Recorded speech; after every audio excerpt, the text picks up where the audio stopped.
네, 두산 에너빌리티 주주분들 안녕하십니까? 김프로입니다. 오늘도 장중에 바로 방송을 켰는데요. 빠르게 핵심만 말씀드리는 시간 가져보겠습니다. 먼저 두산 에너빌리티는 지금 현재 2%의 상승이 나오고 있는데요. 오늘 외국인과 이 기관이 동시에 매수로 들어오고 있기 때문입니다. 그 이유는 오늘 이 미국에서 CPI 발표가 있는 날이거든요. 그렇다면 이 지수가 뭐길래 외인과 기관이 동시에 매수로 들어오고 있을까요? 연준이 금리를 정할 때 제일 먼저 보는 지표가 바로 이 물가 지표입니다. 물가가 계속 높으면 이 금리를 함부로 내리지를 못하고 물가가 안정되고 있다는 게 만약 확인이 된다면 그때부터는 이 금리를 내릴 수 있는 그 명분이 생기는 거거든요. 그래서 오늘 이 CPI가 시장의 예상보다 좋게, 그러니까 낮게 나오면 금리 인하의 가능성이 확 높아지는 거예요. 그럼 금리 인하 가능성이 높아지면 어떻게 될까요? 금리가 낮아지면 돈을 빌리는 그 비용이 싸지잖아요. 그러면 지금 대규모 수주를 기반으로 성장하는 이 두산 에너빌리티 같은 종목도 앞으로 벌어들일 이 돈의 가치가 상대적으로 커지는 거거든요. 그래서 금리가 내려갈 것 같으면 이런 대규모 수주 종목에 매수세가 몰릴 수밖에 없는 거예요. 그래서 오늘 CPI가 두산 에너빌리티 주주분들한테도 정말 중요한 겁니다. 그리고 바로 내일에는 또 연속적으로 미국의 생산자 물가지수 PPI까지 이어서 발표가 되고요. 시장 전체가 이 결과가 나오기 전까지 조심스럽게 움직이고 있는 거고 두산 에너빌리티도 그 흐름 안에 있는 겁니다. 그래서 오늘은 이 상승이 어디까지 갈 수 있는지, 그리고 우리가 어떻게 대응을 해볼 법한지까지 말씀을 드려볼 테니까 영상 끝까지 집중해 주시고, 그리고 영상 보시는 모든 분들 다같이 수익 극대화까지 함께 할 수 있도록 댓글로도 두산 에너빌리티 화이팅 한 번씩 응원의 댓글 달아주셨다면 본격적인 영상 시작해 보겠습니다. 먼저 이 아래 있는 RSI 상대 강도 지수부터 보겠습니다. 이 RSI가 쉽게 말하면 지금 살려고 하는 그 힘이 센지 아니면은 팔려고 하는 그 힘이 강한지를 숫자로 보여주는 지표인데요. 지금 두산 에너빌리티의 RSI가 55까지 올라온 상태인데요. 최근 몇 주 동안 이 30대에 눌려 있다가 지금 서서히 회복하는 흐름을 그려주고 있습니다. 과매수 구간인 이 70까지는 아직 여유가 많이 남은 자리라 오늘 상승이 바로 과열부담으로 이어질 상황은 아니라는 거예요. 여기에 MACD 이동평균 수렴 확산 지수도 같이 보겠습니다. 이건 이제 단기 이동 평균선과 중기 이동 평균의 차이를 통해서 지금 추세에 힘이 실리고 있는지 아니면 빠지고 있는지를 보여주는 지표인데요.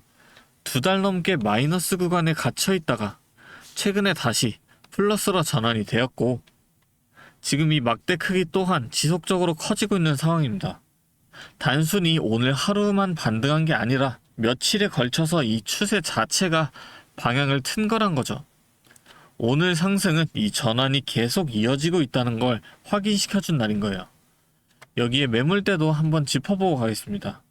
지금 주가가 최근 이 저항으로 작용했던 구간을 딛고 올라온 상태고 바로 위쪽에 다음 매물대들이 기다리고 있어요. 이 구간을 뚫고 올라가려면 그 위로 한참 떨어진 이 10만원대 초중반에 훨씬 두꺼운 매물대가 다시 나오거든요. 그러니까 지금은 이 눈앞에 있는 이 매물대를 넘어가는지, 그게 1차 관문이라고 보시면 됩니다. 여기다 앞으로 봐야 할 이슈도 하나 짚어드릴게요. 두산 에너빌리티가 영국 롤스로이스 SMR 프로젝트의 핵심 기자재 파트너로 이미 이름을 올려놓은 상태잖아요. 그런데 최근에 이 영국 정부가 SMR 핵심 부품을 자국 내에서 조달하려는 그 움직임을 보이고 있습니다. 영국 셰필드에 있는 철강 단조 기업이 이 부품을 제작할 역량이 있다는 게 확인이 되면서 이 논의가 다시 불붙은 건데요. 만약 영국이 정말 자국 조달로 방향을 튼다면 두산 에너빌리티가 이 공급망에서 밀려날 수가 있다는 거거든요. 다만 아직 확정된 게 아니라 우려 단계고, 두산 에너빌리티가 가진 이 대형 원전 주기기 제작 경험과 단조 역량 자체가 쉽게 대체되기는 어렵다는 평가도 같이 나오고 있어요. 그러니까 이건 지금 당장 주가를 흔드는 재료는 아니지만 앞으로 관련 소식이 나올 때마다 체크해 두셔야 할 리스크 요인으로 봐두시면 됩니다. 이 세 가지를 같이 놓고 보면 현재 RSI는 여유 있는 회복세, MACD는 추세 전환의 확인, 매물대 또한 1차 관문이 눈앞인 상황이에요. 그런데 이게 진짜 힘을 받으려면 조건이 하나 있습니다. 지금 시장 전체가 이 CPI와 PPI 발표를 앞두고 방향을 못 잡고 흔들리고 있는 구간이기 때문에 이 발표들이 우호적으로 나와줘야 지금 이 상승이 매물대를 뚫는 힘으로 이어지는 거지, 반대로 나오게 된다면 이 매물대 앞에서 다시 눌리는 구간이 나올 수 있는 겁니다. 그러니까 무조건 뚫는다고 볼 게 아니라 오늘 나올 이 CPI와 내일 있을 PPI 발표까지 같이 확인을 하면서 이 상승이 진짜 힘을 받는지 확인을 해보셔야 한다는 거예요. 그렇다면 지금부터가 정말 중요합니다. 오늘 오후장이나 당장 내일 오전장 여러분이 실제로 뭘 보고 움직여야 할지를 말씀을 드려볼게요. 첫 번째로 오늘 밤에 나올 이 CPI 발표 결과를 확인을 하셔야 합니다. 예상보다 안 좋게 나온다면 지금 이 매물대를 뚫고 올라갈 힘이 실릴 수가 있고, 반대로 안 좋게 나온다면 현재 이 자리에서 눌릴 가능성이 있습니다. 그리고 두 번째로 내일 나올 이 PPI 발표까지 이어서 보셔야 하는데요. 이 CPI와 PPI 둘 다 우호적으로 나온다면 이 매물대 돌파 시도가 좀 더 힘을 받을 수 있는 겁니다. 그런데 이게 혼자서는 좀 어려우실 수가 있어요. 오늘 CPI 발표 직후 반응과 내일 PPI 발표까지 실시간으로 지켜보고 계셔야 하는데, 본업이 있으신 분들은 이 타이밍에 딱 맞춰서 화면 앞에 앉아 계시기 현실적으로 쉽지 않으시잖아요. 그래서 이런 지표 발표가 겹치는 날은 혼자서 판단하시는 것보다 같이 보는 게 훨씬 낫다는 거예요. 그래서 제가 오늘 CPI 그리고 내일 있을 PPI 발표 이후 반응까지 직접 보고 있다가 실제로 대응해야 할 시점이 오면 바로 말씀을 드릴게요. 물론 이 주식 시장에서 정확한 타이밍과 가격 예측은 불가능합니다. 결국 돈은 스스로 판단을 해서 벌어야 하는 거기 때문에 이 내용을 믿고 판단하시는 건 직접 내리셔야 한다는 거죠. 저도 이 자리를 매일같이 지켜보고 있는 사람이니까요. 그런데도 혼자 하는 게 좀 힘들다, 어렵다 하시는 분들도 계시더라고요. 기회는 옵니다. 절대 포기하지 마시고, 그런 부분을 도움받고 싶으신 분들은 제가 위에 번호를 하나 잠깐 띄워드릴 테니까 위에 있는 이 번호로 간단하게 두산이라고 두 글자 적어서 문자로 보내주세요. 그러면 제가 이 문자 확인하는 대로 제가 보고 있는 이 대응 시점을 같이 공유해 드리겠습니다.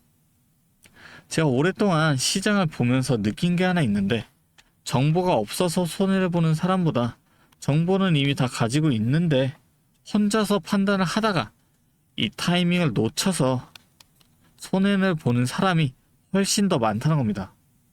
주식판이 늘 그렇습니다. 손절을 못해서 대부분이 무너지는데 막상 그 상황에 본인이 처하게 되면 아무도 손절을 못합니다.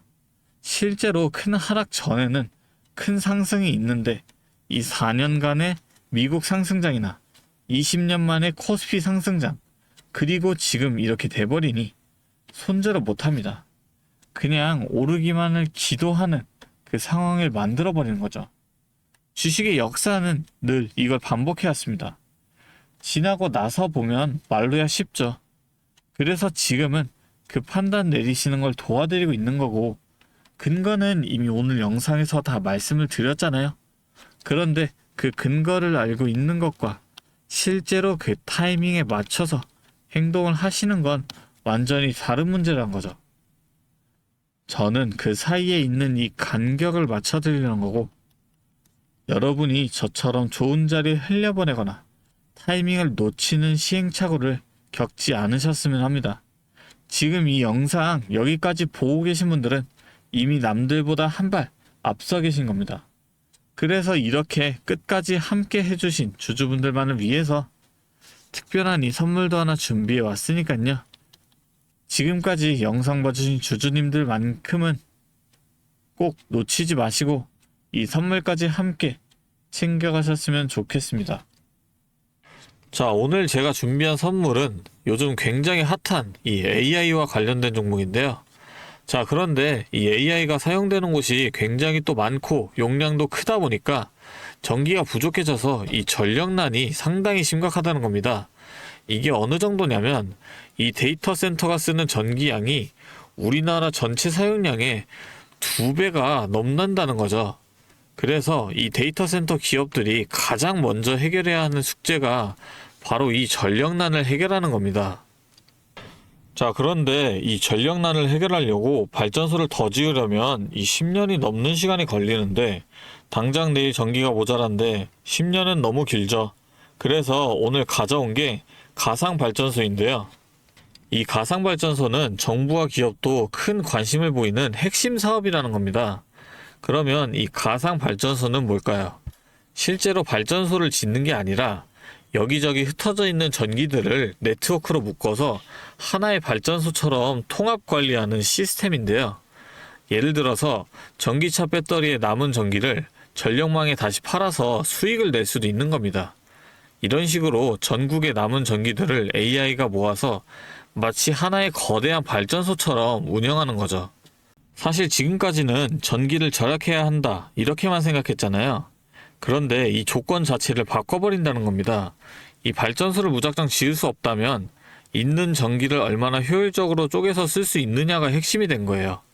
이게 바로 이 가상발전소가 앞으로의 시장을 지배할 수밖에 없는 이유가 되는 겁니다.